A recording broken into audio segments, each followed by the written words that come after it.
everyone. It's Rabbi Mendelson. My name is Rabbi Mendelson, if we haven't met before, from Port Jewish Center in Port Washington, New York.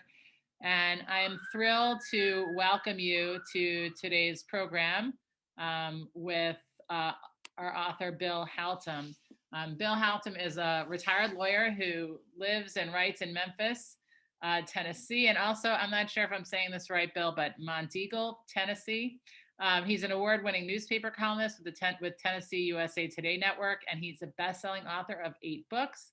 His latest book, Why Can't Mother Vote, is about Joseph Hanover and the unfinished business of democracy, is the story of a Polish immigrant whose family escaped the pogroms and the oppression of the Tsar in 1895, coming to America and finding a new home in Memphis, Tennessee. And it's such a fascinating story. I don't want to tell anymore. I'm going to leave it to Bill. But I know he hopes that his book will inspire us to follow the lead of Joe Hanover and continue to address the unfinished business of democracy. So we're happy that you're here with us, Bill. I'm going to ask you to unmute yourself, and I'm going to turn things over to you. Well, thank you very much, Rabbi Mendelson. I'm delighted to be here with you to talk about Joe Hanover. Joe Hanover was an Orthodox Jew, an immigrant, who 100 years ago found himself on the floor of the Tennessee legislature, becoming the leading male voice for the passage of women's suffrage.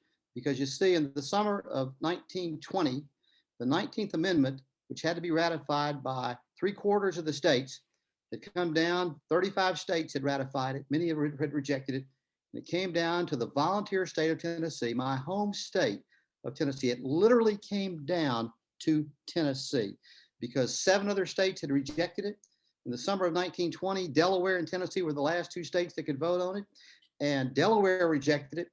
So it came down to the state of Tennessee. Now, the story I'm going to tell you today is about something that happened 100 years ago, okay? But those of us who love history, and I love history, those of us who love history know that history is not just past tense. It's not just about things that happened and people and events of long ago. History is present tense. History is future tense. We can't understand where we are right now without a sense of history. We can't understand where we're headed without a sense of history. And I'm going to tell you, the story I'm going to tell you today, 100 and almost 101 years later, is as relevant now as it was in the summer of 1920, because the fight for the right to vote, the unfinished business of democracy, as Joe Hanover called it, that fight goes on. So let me tell you the story of this remarkable, remarkable man. Joseph Hanover, here he is right here. It's a beautiful picture of him right here on the cover of the book. Joseph Hanover was born in Pultusk, Poland in 1890. He was the 3rd son of the Hanovers, and it was a terrible time being an Orthodox Jew in Poland in the early 1890s, because you see, the Tsar of Russia controlled Poland. The Tsar of Russia persecuted the Jewish people. He took away all the Hanovers' property. And in around 1893, Wolf Hanover, the father, Esther Hanover was Joe's mother. Wolf Hanover decided he was going to find a new home for the Hanover family. And he left Poland first. Just can't imagine the courage of Esther Hanover raising those 3 sons after Wolf left. Wolf made the journey from Poland to London, to New York City, to St. Louis, a circuitous journey, and eventually found his way to my hometown of Memphis, Tennessee. And he began to work first as a peddler and eventually developed a dry goods store in a little community called Binghamton, Tennessee. And he began to somehow get money back to Esther, to get money back for their journey to America. And by 1895, he managed to get to Esther 4 steamship tickets, 4 tickets in steerage class, somehow to the United States of America, and also the sum of $500, an enormous amount of money he'd been able to put together, most of it to pay a bootlegger. Now, in the southern United States, a bootlegger means somebody who delivers whiskey in dry counties. But a bootlegger was really literally at that time a people bootlegger, somebody who could help the Hanovers get out of Poland. And young Joe's earliest memory at the age of 5 was a memory of just darkness and cold on a winter night.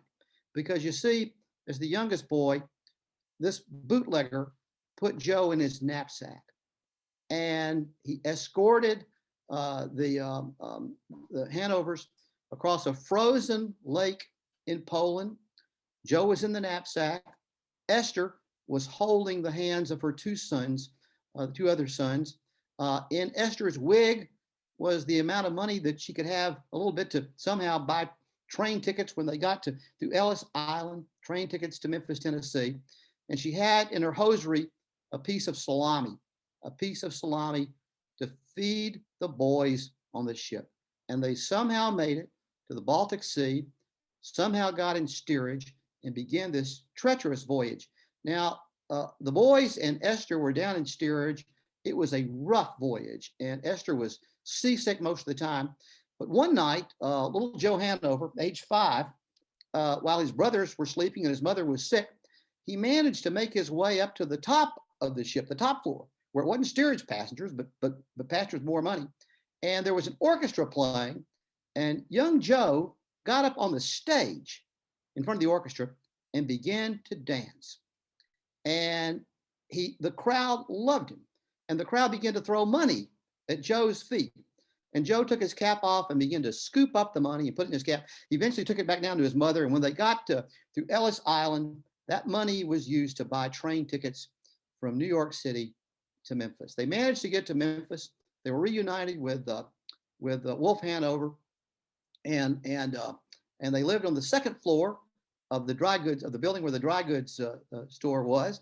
Wolf Hanover and Sons were on the first floor, and the Hanover family lived on the second floor. To this day, if you ever come to Memphis, go to a restaurant called Bounty on Broad Street. At the top of that building, you will see in stone Hanover. It's the Hanover building to this day, because you see, Esther Hanover, Joe's mother, lived there until she passed in the 1950s. And that's where young Joe was raised in his new country. Now, when young Joe was just a boy, his parents said to he and his brothers, "We're living in the greatest country on the face of the earth. We are so privileged to be here. There is no czar to take away our property. There is no one telling us where we can and cannot worship. We are blessed to be here. And you know what? You boys need to read the American documents. You need to read the Declaration of Independence. You need to read the Constitution of the United States." And young Joe did that. He did that on that second floor at night. But when he was about 10 years old, he started raising some questions because he was a bright young man. And one night he asked his parents, he said, "I don't understand something. I've read these documents. I've read the Bill of Rights. And what I don't understand is, why can't mother vote? Why can't mother vote? Why can't so many people in America?" He was in the Jim Crow South of Tennessee. "Why can't these people vote?"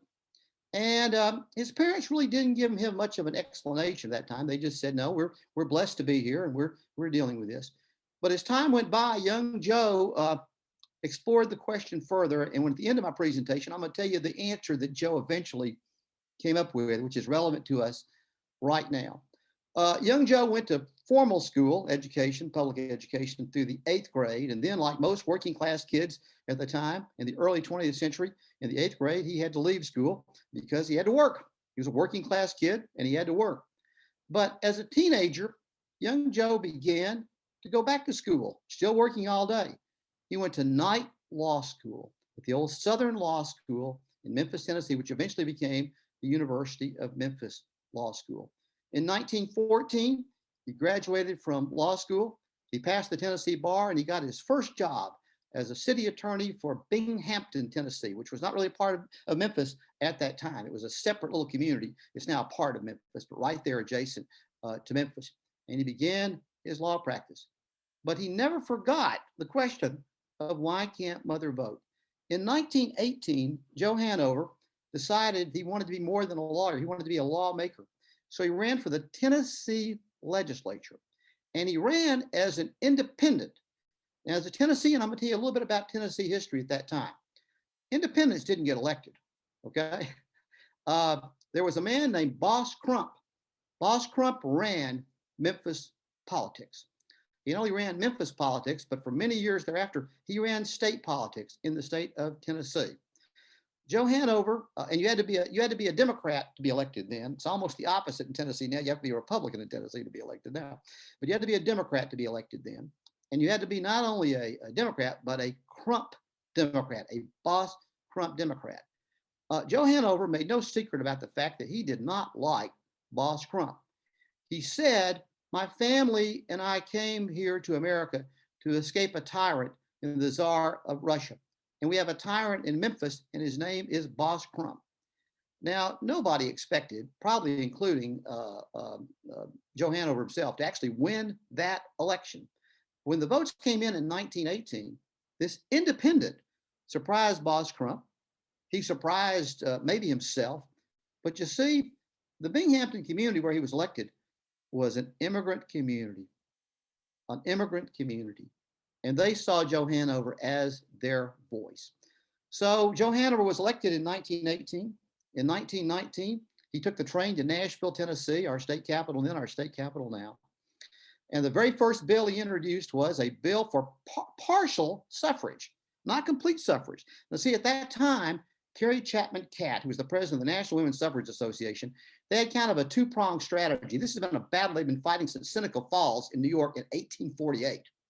A battle that had gone on that long, and the suffrage, the suffrage just had literally many had been imprisoned, many had been beaten. It was this terrible battle. But by 1918, there was kind of a twofold process on this. One was they would continue to try to get Congress to put a 19th Amendment, an amendment for women's suffrage to the states for the votes, and they also were trying to get states to give women partial suffrage, thinking that was another step that could be taken. And Joe Hanover succeeded in early 1919 of getting partial suffrage through. Women could not vote in all elections. They couldn't vote in federal elections, but they could vote in local elections. It was actually hard to believe. It was a separate but equal ballot. They had to vote in a separate station. But Joe Hanover got that passed. Now, in the spring of 1919, Joe Hanover came home. Now, in those days, the Tennessee legislature met only every other year. Now, I'm gonna make one political comment today, which is, as a Tennessean, I wish our legislature would go back to meeting every other year. But they meet all the time now. But in those days, they met every other year. Joe Hanover went back home to Binghamton, to Memphis, and he got a new job. He got a great job. He got a job as an assistant district attorney in Memphis. It was a dream job for him. And Joe Hanover thought, I'm probably never going to go back to the state legislature again. I got partial suffrage passed, but this is the job I want to have. He wasn't up for re-election until 1920. The legislature was not even supposed to meet again until January of 1921. And then something began to happen in the spring of 1920. It began as early as the fall of 1919. The United States Congress, after this battle that had gone on for years, finally submitted the proposed 19th Amendment to the Constitution of the United States, finally granting women what they should have had from the beginning of this republic, the right to vote. They submitted that to the states. 3/4, there were 48 states then, 36 states had to pass it. In the fall of 1919, in the first week, 8 states quickly passed it. It looked like it was really headed for ratification fairly quickly. Then the winter of 1920 came, and it began to bog down. The governor of Louisiana called on his fellow Southerners to stop this. He said, this is a quote, "This is a white man's country. And if women's suffrage passes, they're going to be voting. We know who else is going to be voting. We're going to lose our way of life." And when Governor Ruffin of Louisiana made that call, 7 Southern states proceeded to reject it. Not Tennessee, not yet. Hadn't gotten to Tennessee yet. And it began to go on through that spring. And by the summer of 1920, as I said earlier, there were 2 states that it would come down to. There were 35 states had passed it. It was going to be Delaware or the state of Tennessee, the volunteer state, as we proudly call it to this day. At the same time, the antis, the suffs were the suffs, and I'm going to talk about the rows in just a second. The suffs were the suffs, and the antis were the antis. And the antis even launched a campaign. They went back to states that had passed it and were trying to get them to rescind it. Ohio, for example, the legislature was meeting about rescinding it.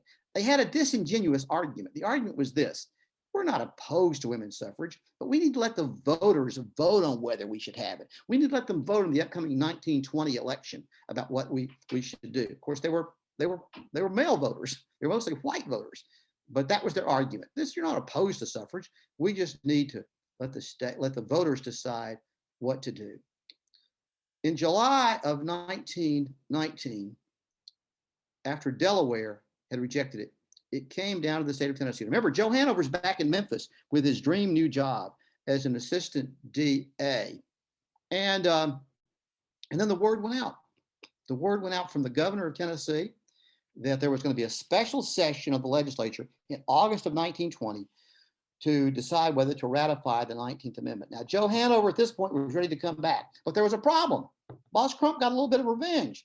You see, there was a provision of Tennessee law that not many people knew about, which is that if you held one government position, you couldn't be in the legislature as well. So there he was holding the position, his new job in Memphis as an assistant DA. He couldn't be in the legislature at the same time. And Joe fought it, but the Attorney General of Tennessee issued an opinion in July of 1920 and said Joe Hanover has forfeited his seat. And so there was going to be a special election called to fill that seat. At this point, Joe Hanover knew what he had to do. Number one, he had to give up that job as an assistant district attorney. And number two, guess what? He had to file to run for re-election because they had declared his seat vacant. The voters of his old district went to the polls in late July of 1920 to decide who they were going to send to the legislature for the special session. And you know they decided to send? They decided to send Joe Hanover back. In early August of 1920, Joe Hanover took the train from Memphis to Nashville. And when he got there, he checked into the Hermitage Hotel. And if you ever go to Nashville, country music capital of the country, go to the Hermitage Hotel, because this year especially, it is decorated as it was in 1920. It's beautiful. You can find the room where Joe Hanover stayed during that time.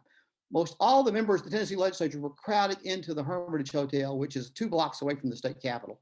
And here we talk about my yellow rose, okay?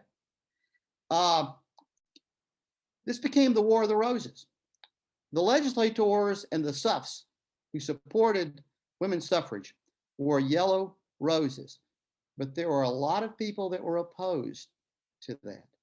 One was a woman from Monteagle, Tennessee. Rabbi Mendelson mentioned earlier that I claim as my homes Memphis and Monteagle. Monteagle's a little mountain town. It's anybody familiar with Sewanee? That's where University of the South is located. You may like John Meacham, a great writer. John Meacham is from Monteagle, Tennessee, although he's at Vanderbilt now and is teaching there. But he has a place at Monteagle in Sewanee, Tennessee. But there was a woman from Sewanee named Josephine Pearson, and she was the leader of the organization opposed to women's suffrage. She was also a minister, a Christian minister, and she thought that women having the vote was contrary to the biblical role of women. And the same day, or roughly the same week, that Joe Hanover arrived and checked into the Hermitage Hotel, Carrie Chapman Catt, the president of the National Women's Suffrage Association, who Susan B. Anthony herself, about 20 years earlier, had designated to be the president of the National Women's Suffrage Association. She checked in from a suite there. And Josephine Pearson arrived, and she checked in too. And she wore a red rose. And suddenly, in the Capitol, at the Hermitage Hotel, we had the War of the Roses. The red rose wearing opponents, the yellow rose wearing suffs. Now, there was an interesting coalition of people that arrived there that day. There were lots of lobbyists that arrived there that week. There was an interesting group of the Jack Daniels industry.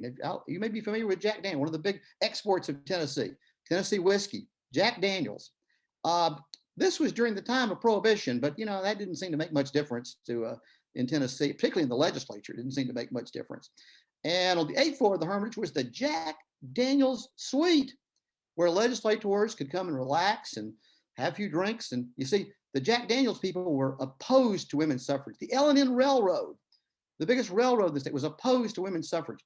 There was this unholy alliance between ministers like Josephine Pearson, evangelical Christians, and the liquor industry. And so the battle began. Now, when it first started, people thought it was going to be a very short session because you see, 62 members of the Tennessee House had pledged their support for ratification. There are 99 members then, 99 members now. It took, so they had, by 12, they had a majority. The Senate was overwhelmingly in favor of ratification. The Senate voted quickly, 28-4, to ratify the 19th Amendment. And everyone thought it was going to happen quickly, and the House as well. But then Jack Daniels arrived, Josephine Pearson arrived. At the Grand Ole Opry Ryman Auditorium, just a few blocks away, there was a Save the South rally to stop women's suffrage because our way of life, white men's way of life in the South was going to change. Josephine Pearson said that women would be dragged away from their pedestal into the surly world of politics. And we just could not let that happen. And then the most powerful member of the Tennessee legislature, Seth Walker, summoned a meeting. And at that meeting, he said, we got to stop this. We have to stop this right now. He reiterated what Governor Ruffin of Louisiana said. This is a white man's country. And this is what is at risk here. We have to stop this. I'm going to fight. Now, ironically, 2 years earlier, or the year earlier in 1919, when Joe Hanover had fought for partial suffrage, Seth Walker was a big supporter of partial suffrage. But he changed his position. He changed his tune. In my book, I kind of describe some of the theories and why he changed his tune, but you can read that in the book. But he changed his position. And suddenly, overnight, those 62 votes in the House dropped down to 55. And then they dropped down further. And finally, they dropped down all the way to 48, 2 votes short of passage. Carrie Chapman Catt was having meetings at night with legislators like Joe Hanover, who were supporters of suffrage. And they were having strategy sessions. And when the votes began to go away, Carrie Chapman Catt summoned Joe Hanover to her suite. And she said, I want you to lead this fight. Now, Joe Hanover was surprised by this. It didn't seem to make any sense to him politically, because you see, number one, Joe Hanover was an independent. Number two, Joe Hanover was one of only 2 Jews in the legislature that was overwhelmingly controlled by Christian forces. He wasn't a Democrat or a Republican. He was an independent. He was also a city boy. He was from Memphis in a legislature that was dominated by rural interest. But Carrie Chapman Catt had learned something about Joe Hanover. What she had learned was, not only had he become the leading voice the year before for women's suffrage in the legislature, but that he was eminently respected on both sides of the aisle. And I'll tell you why. When Joe Hanover got there, most of his colleagues were rural Tennesseans, rural legislators. Most of them, very few were lawyers. And the word got around the legislature in 1919 that if you want a bill drafted, go see Joe Hanover from Memphis. He'll draft it for you. And he would. And everybody was counting on Joe Hanover. He became the friend of all of them. And he was eminently respected. And so Carrie Chapman Catt realized that if they were going to win this fight, that Joe Hanover should be their voice. She asked Joe Hanover to agree. Joe Hanover struggled with it for a while, and then he agreed. Let me tell you something. It almost cost him his life. When the word got out that Joe Hanover was leading the fight for women's suffrage, the next night, he was in the elevator at the Hermitage Hotel. He was attacked by 2 men and beaten by 2 men. One who called him a Bolshevik, the other that called him a kike, and they beat him. He survived the assault. The governor of Tennessee assigned a bodyguard for him. Joe said, I don't need a bodyguard. And the governor of Tennessee said, yes, Joe, you need a bodyguard. And that bodyguard, Captain Paul Bush of the Nashville Police Department, accompanied him for the rest of that fight. Joe, despite the attack, by the way, he lost 20 pounds. He couldn't sleep at night. His phone rang at all hours in his room at the Hermitage. Sometimes it would be male voices threatening. Other times there would be women cooing at him. They wanted to come by his room to help him in this fight, and he knew that was just a trap that was being set up. So he lost weight, but he kept fighting. Joe had to deal with a couple of issues. First of all, he had to use his skill as a lawyer. These disingenuous arguments. One of them was that it was unconstitutional for the legislature to extend women the right to vote. That had to be done by the next legislature, and there was a provision that they cited. And Joe, of course, cited it had been challenged in Ohio as well, a similar provision. And Joe got an opinion from the attorney, the Attorney General of Tennessee, that said that position was ill-founded, and the legislature could extend the right to vote. Then he had to deal with another issue, and this tested him. There were bribes going on. The Illinois Railroad was bribing legislators. The Jack Daniels industry was bribing, at least through their stomachs, there were bribes going on. Votes were for sale. And Joe, number one, didn't have any money to buy any votes. Number two, as a matter of integrity, he wouldn't buy votes. Joe had to fight with integrity. And one of my favorite stories from the book is that one of his friends, a rural legislator, came up to him one day and said, "Joe, I know I promised to vote for the 19th Amendment, but you know what? They're paying me $500 to vote no." And Joe Hanover looked at me and said, "Oh, they are taking you for a ride. The going rate is 1,000." And when he said that, the rural legislator got really mad, and he said, "I'm with you, Joe. I can't believe they're trying to do this, and I'm with you. I'm with you."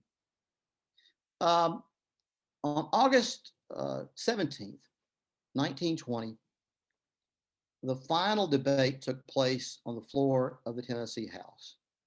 Seth Walker, the Speaker of the House, handed the gavel to the Speaker pro tem so he could take to the floor of the legislature and could oppose and speak. He held up a copy of a telegram from the colored lady voters of Los Angeles. The quote, "colored ladies voters of Los Angeles" were expressing their hope that the Tennessee legislature would enact the 19th Amendment to the Constitution of the United States so that they could vote as well. And Seth Walker held this up and said, "I've been warning you about this. I've been warning you about this. This is exactly what is happening. The hour has come. We've got to stop this right now." It was time for one more speech. And the last speech in the debate, a Polish immigrant named Joe Hanover got up to speak. Joe Hanover did what I know Rabbi Mendelsohn has been a lawyer, and we may have some other lawyers in the group, and I'm going to make a self-serving comment about lawyers. One thing that we lawyers can do, we can tell a story. I hope I'm doing it effectively today. And what Joe Hanover did that day was he told a story. He told his story. He told the story about crossing the frozen lake in Poland. He told the story about coming to America. He told the story about reading the American documents, of discovering what a wonderful place this was. And then he looked at his fellow legislators and he said, "My story is not unique. It may be different in some ways, but let me remind you, every one of us crossed the seas to be here today. It may not have been you like me crossing the seas, but your parents, your grandparents, somewhere along the way, somebody crossed the seas to be here. And we cannot take democracy for granted. We have to make our principles real. And we must today take that next step so that our mothers, our sisters, so that they can have what they should have had all along. And that is the right to vote." He finished the speech. The legislature recessed for that day. The next morning, and they had a meeting that night back in the suite, and they canvassed it, and they were still 2 votes short. They were 2 votes short. Somebody asked Carrie Chapman Catt, is there anything else we can do? And she said, well, yes, we can pray. And so they prayed. The next morning, Joe Hanover, along with his bodyguard, walked through the lobby of the Hermitage Hotel to the cheers of the yellow rose wearing women and supporters and the jeers of the red rose wearing supporters. He walked 2 blocks to the Capitol. Nashville police estimated that the crowd outside the Capitol was over 40,000 people, 40,000. And he walked into the Capitol and walked in for the final debate. Seth Walker once again, for the final vote. Seth Walker once again handed the podium over to the Speaker Pro Tem, and he said, took the floor and he said, the hour has come. The hour has come. And he said, we really have the votes. He said arrogantly, because he thought he did have the votes. Joe Hanover was concerned that he had the votes as well. And he said, I move to table the resolution. Now, those of us with any parliamentary experience know what that means. Kill it, okay? We're going to kill it. So we're going to table this resolution. We're going to do it right now and get it over. And they begin to call the roll. Now, remember, you've got members of the legislature sitting on the floor of the legislature, some wearing yellow roses like Joe, others wearing red roses. And they begin to call that roll, and it was all going as everybody expected. And it looked like that it was going to be killed. But they got to the name Turner, Banks Turner. Banks Turner was a farmer from Yorkville, Tennessee, and they called his name. Banks Turner was wearing a red rose. They called his name. And Banks Turner said, I vote no. I vote against the motion to table. Seth Walker was convinced that Banks was just confused. Seth Walker walked to Banks Turner's desk at the side there and stood beside him because he was convinced he just made a mistake. Put his hand on his shoulder. And they went through the whole ballot. And you know what happened because of that vote? It was a 48-48 tie. It was 1 vote short of succeeding. Because of Banks Turner's vote, the motion table had not passed. It had not passed. Seth Walker was convinced. He asked to vote again because he knew Banks Turner just made a mistake. Banks Turner again said no. What he didn't know was this. What Seth Walker did not know was this. Early that morning, the governor of Tennessee had summoned Banks Turner to his office and motioned for him to have a seat. And at that moment, Banks Turner had a phone conversation with the governor of Ohio, who was the Democratic nominee for president of the United States.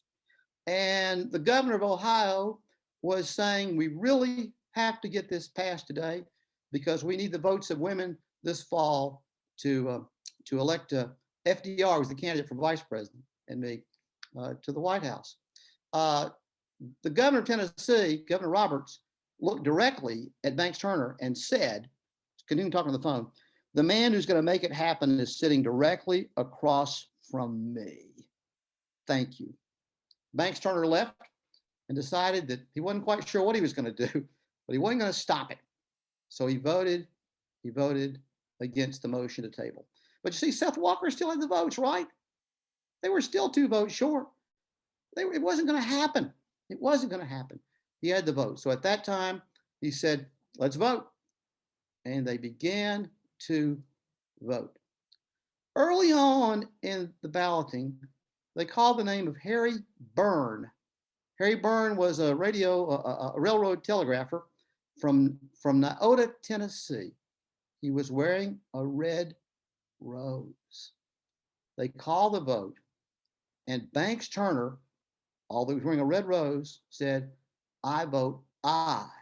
There was a gasp in the crowd. The votes kept going. They got to Banks Turner, and Banks Turner said, I vote aye. The galleries erupted. The vote had been taken, and it had passed with 49 votes. 49 votes. Seth Walker was still convinced that there had just been a mistake. He asked him to vote again, and it still passed with 49 votes. And then Seth Walker was too clever by half. Seth Walker at that point said, I moved to change my vote. I'm going to change my vote to vote aye. And you know why he was doing it? Because, as you probably know, if you're going to move to reconsider something, the motion to reconsider has to be made by somebody on the winning side. So he made that vote so that he could then move to reconsider. But in the process, he cast the 50th vote for women's suffrage. It was now a constitutional majority, much harder to challenge legally in any fight. Those fights were going to come. So he cast the 50th vote. Joe Hanover was swarmed on the floor. My friend Elaine Weiss said he was swarmed like a baseball pitcher who had just thrown a no-hitter. He was swarmed and hugged. There was concern about his safety. There was concern about Seth Walker's safety. They got out, and they got back to the Hermitage Hotel.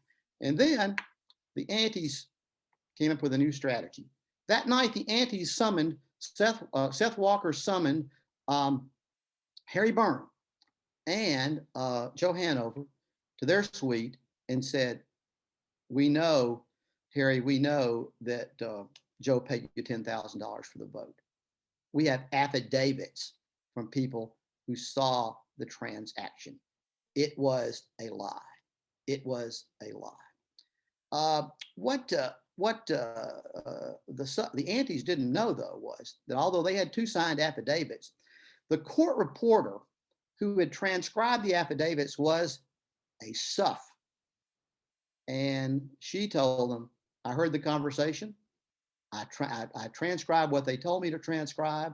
They signed it, but I know it was a lie. Joe Hanover and Harry Byrne got the word to the Nashville, Tennessee, and the Nashville Banner, the newspapers.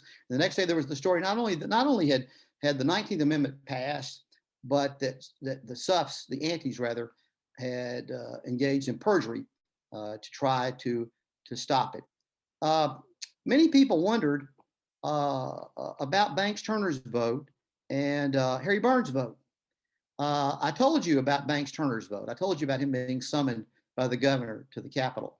The Harry Byrne story is a different story and a great story.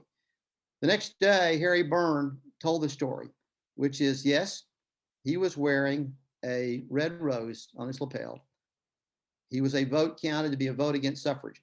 But you see, under that lapel in his coat pocket was a note, a handwritten note from Phoebe Burns of Nyota, Tennessee. Phoebe Burns, Harry's mother. And Phoebe Burns in her note said, be a good boy, son, and help Mrs. Catt in the vote. And Harry Burns said, let me tell you something. I always do what my mother asked me to do. Carrie Chapman Catt and some of her supporters got on a train to go to Washington to see the Secretary of State sign the 19th Amendment into the Constitution of the United States. It was a circuitous route. They had to go from Nashville to Chattanooga to Atlanta, back up to Washington. And they arrived about 2 hours after it was signed a few days later. But they immediately went over to the White House and thanked President Woodrow Wilson for his support. President Wilson had not supported it for long, but he had, by the State of the Union address in 1919, said the hour had come. What about Joe Hanover? Joe Hanover went back to Memphis. And guess what? He never ran for office again. He never ran for office again.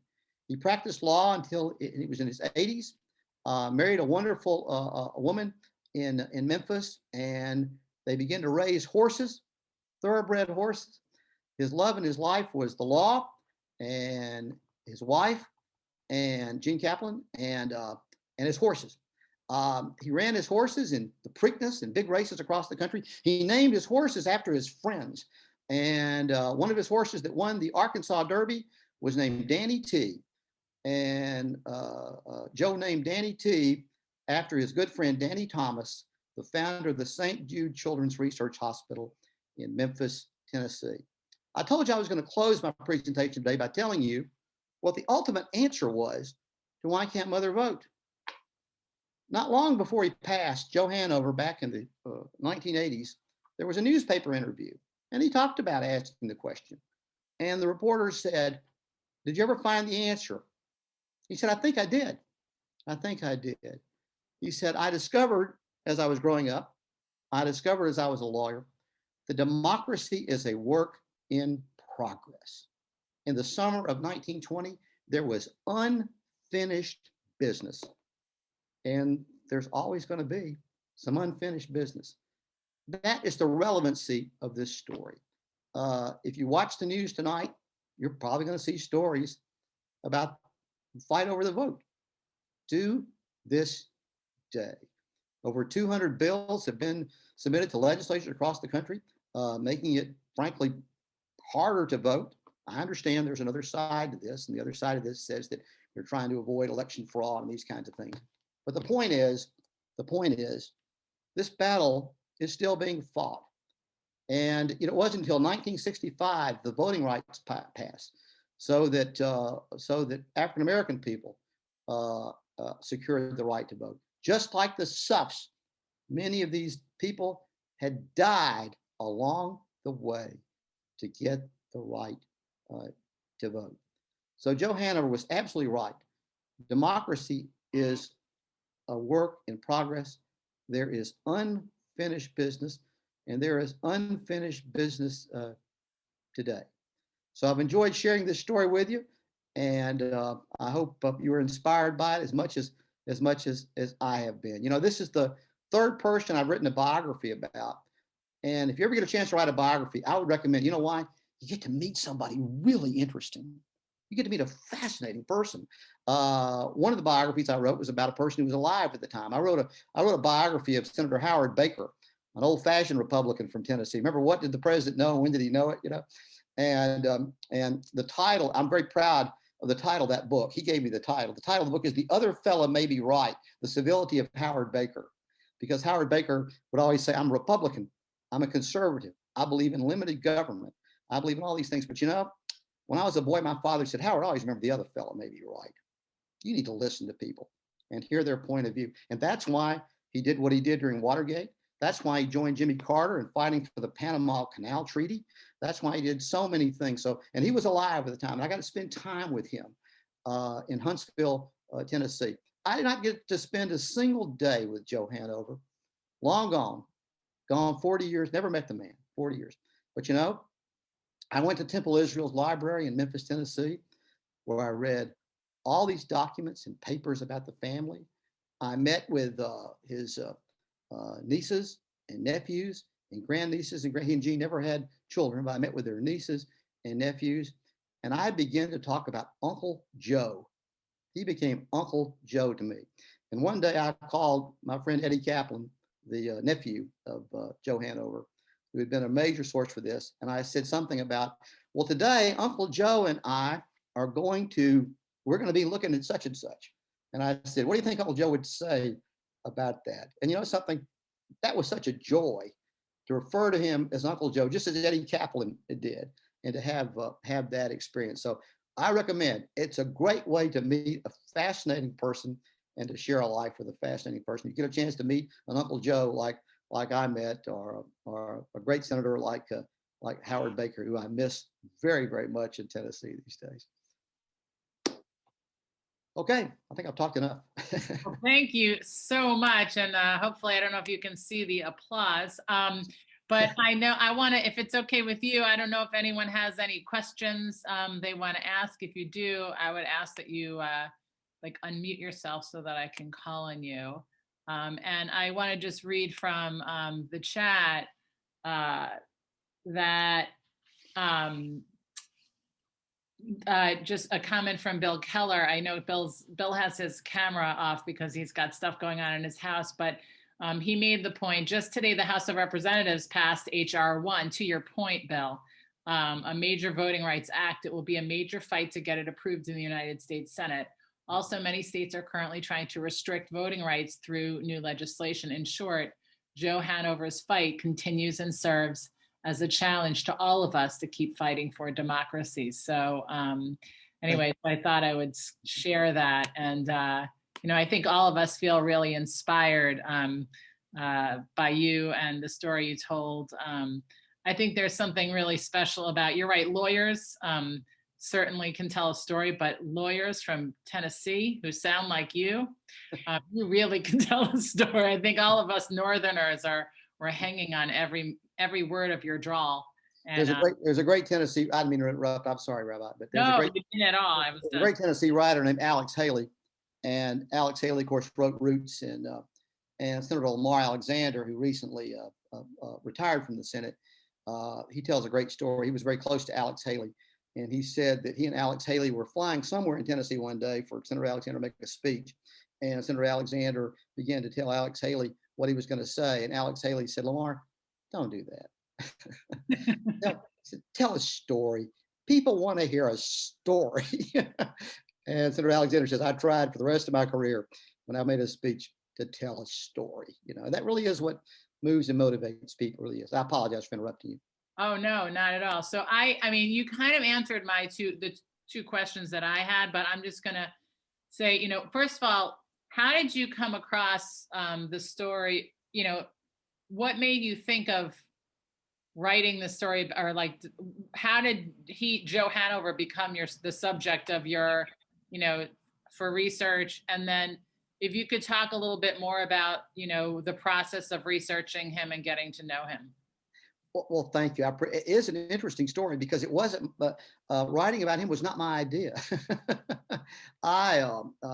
There's a wonderful 21st century Suff in Memphis, two of them actually, Paula Casey and Jossie Wurzburg.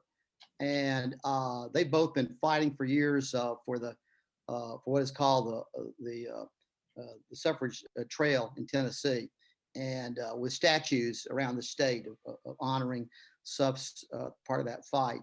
And a few years ago, I was having a book signing for a book I had written, and Paula and Jossie were at the book signing and came up to me and said, "We know what your next book is going to be."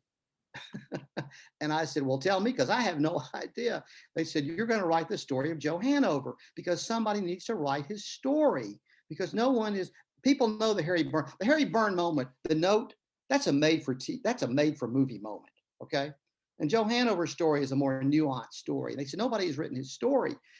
And it was their idea. And then I read Elaine. And by the way, if you ever get a chance to read The Woman's Hour by Elaine Weiss, it's the best total book on women's suffrage. And I called Elaine. I actually knew her as Miss Weiss then, but I've since gotten to know her as Elaine. And I told her, I said, I'm almost intimidated after reading your book to write. I said, but I'm thinking about writing a book about Joe Hanover. And I'll never forget, she said, "Bill, he's the unsung hero of this entire story. Please write a book. Please write that book." So I did, with her blessing. But anyway, the answer to the second question was, of course, Temple Israel in Memphis was a major source of material for the book. The relatives of Joe that I could find who were still with us were a major source for this. And then, I went to a place called the Memphis Room in the Memphis Public Library, and got a lot of material. And I went to the Hermitage Hotel in Nashville, and the historian of the Hermitage Hotel took me to the room that he believed was Joe's room, and took me to Carrie Chapman Catt's room. So basically, I did it by research in the Temple Israel Library and talking to relatives and just going around the state to where I could find sources. It was fun. It was a great time. For those of you who haven't been to Memphis, I mean, there's so many amazing things to do there. Jewish Memphis is really also quite fascinating, and Temple Israel, the Reform Synagogue there, is a tremendous building. It's absolutely beautiful, and an incredible source of. I mean, it's really, and they have a lot of. I mean, when we went there, I was there with the Women's Rabbinic Network, and they actually gave all of us like a book about the history of Jewish Memphis. So it's something that they take incredible pride in. It's funny to think that, the Wars of the Roses, which a lot of us think about as the 15th century English Civil Wars, kind of was reborn in a new way in the Tennessee legislature. It's really, it's a great way of thinking about it. Does anyone else, Mark or Marcia, do you guys want to make a comment? Or I know you guys are usually, Well, actually, one thing that I was sort of curious about, if I understood you correctly, Warren Harding made a call to the Tennessee governor. No, it was No, Warren Harding was the Republican nominee. Oh, it was the Democratic nominee. Yeah, it was Governor. I'm sorry, I'm having a senior moment here trying to remember the name of the governor. I remember that FDR was his running mate, which is interesting. Yeah. And of course, what's really interesting too is after all that, Harding won the election and carried the female vote. You know, for a long time after the passing of the 19th Amendment, women tended to vote the same way as married women, the same way as their husbands. And now I will tell you this, I have to share this with you. I don't have to, but I just want to, because I'm very proud of this. He said immodestly, this is the dedication of my book. You ready for this? In loving memory of my mother, Margaret Barron Haltom, a lifelong Republican, she voted every election day, if for no other reason than to counter the vote of my father, a lifelong Democrat. True story. The joke in the Haltom household when I was growing up was, well, we don't have any votes. We counter each other's vote every time. So interesting. But you're right. It was the call from the governor of Ohio. Do you know how it did turn out, the women having the vote, and how that affected the elections? I mean, did it make a difference? My understanding was that Harding got the majority of the female vote at the time. The pollsters weren't that good at that time. They're not very good these days, are they? But anyway, but my understanding was that Harding carried the female vote. I just have one more question. I don't know whether Judy Epstein, you usually have a question. I don't know if you do or you don't, but I'll give it to you if you want to. Are you unmuting your or? Yeah. It's not a question so much. I was expecting that this would be the story of that young man whose mother told him to change his vote. So I really didn't know about Joe Hanover, so I learned a lot. I keep wondering, was that his Polish name? That's no, and I cannot tell you right off the top of my head the Hanover family name, but you're correct, that was not. And I appreciate your comment about Harry Burn. The Harry Burn story is a great story. It's a great story, but it does frankly frustrate me at times that Joe did not get the attention. Again, it's just the Harry Burns story is just such a great story, and it's a made for TV, made for movie story. But you know, I get frustrated though, because there've been some wonderful documentaries about the vote, and no one, I have not seen one to mention Joe at this point, which is frustrating to me. But anyway, and the other thing I want to say this, I've talked too much. I apologize. But to me, there's another great part of this story. The fact is, we can't overlook the fact that Joe Hanover was an immigrant. I think that's so powerful. I think that's so powerful for us to understand in a nation of immigrants, which we are immigrants, you know, that the person who really said, let's not take democracy for granted in that legislature was an immigrant who had to remind all these sons of immigrants that about what we should be doing. And I don't think we should lose sight of that. The two things I don't think we should lose sight of: number one, and I'm a broken record, number one, the fight goes on. And number two, that with all the issues about immigration, that we're a nation of immigrants, and that this man was a Polish immigrant who never took democracy for granted. I think we'll leave it there. I want to just say, I mean, and you know, when you think about it, you know, that Bill Keller, you know what, I'll give you, why don't you ask a question real quick, and then we'll close up. Okay. Sorry, I guess I am on now. Okay. Yeah. My question's about anti-Semitism in the South, because obviously it's amazing that an immigrant was able to do this, but also a Jew. And in particular, when John Ossoff won this year for the Senate from Georgia, that was quite amazing because of the infamous case in Georgia with Leo Max Frank. I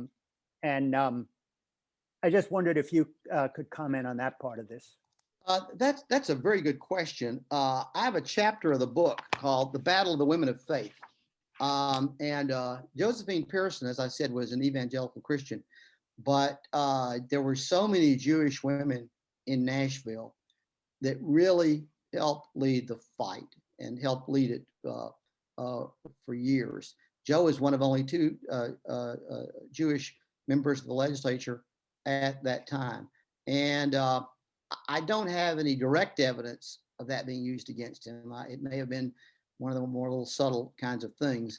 But again, the women I reference in chapter 9, Elizabeth Lee Bloomstein, Lizzie Bloomstein, Agnes Kuhn, Sarah Lowenstein, Teitelbaum. These are the Council of Jewish Women's Auxiliary, Letty Lusky in Nashville.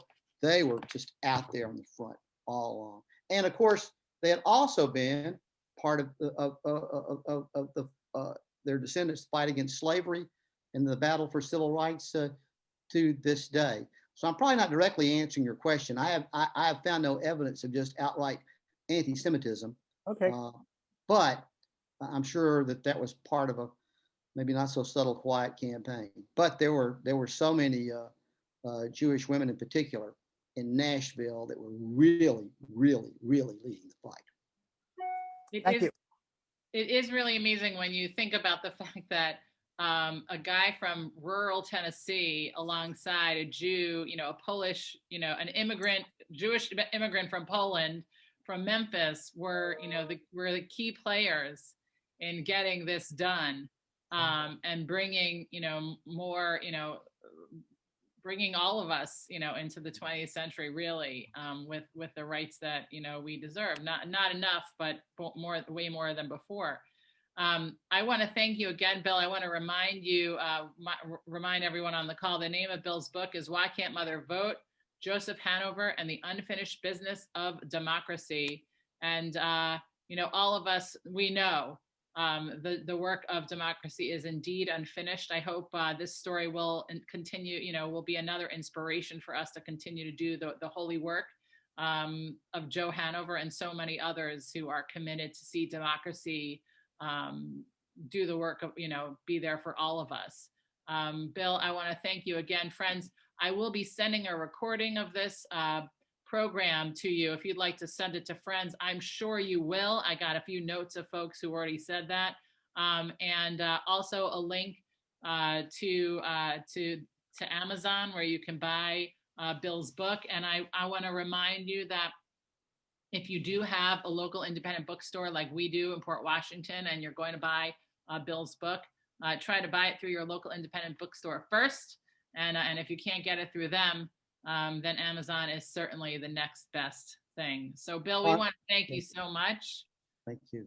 I've enjoyed it thoroughly. It's been fun. Thank you. We enjoyed. I always say one more thing about books. I every once in a while I'll have somebody say, and it's a nice thing for them to say, "Oh, I got a copy of your book and I've shared it with my brother. I've shared it." I go through this long list and I always say, "Hey, a book is not a fruitcake. You don't pass a book around. You buy copies for your friends." Anyway, but I appreciate that very, very, very much. I enjoy writing it, and I'm not like my fellow Mont Eagle. I'm not a John Meacham. He's absolutely just marvelous. His biography of John Lewis, if you haven't read that, is just superb. And another one about somebody who fought so much for the right to vote. Anyway, but thank you. Indeed, we can put those two great two books side by side, two authors from Mont Eagle, and friends again, Bill Haltom, Why Can't Mother Vote? The Unfinished, Joe Hanover and the Unfinished Business of Democracy.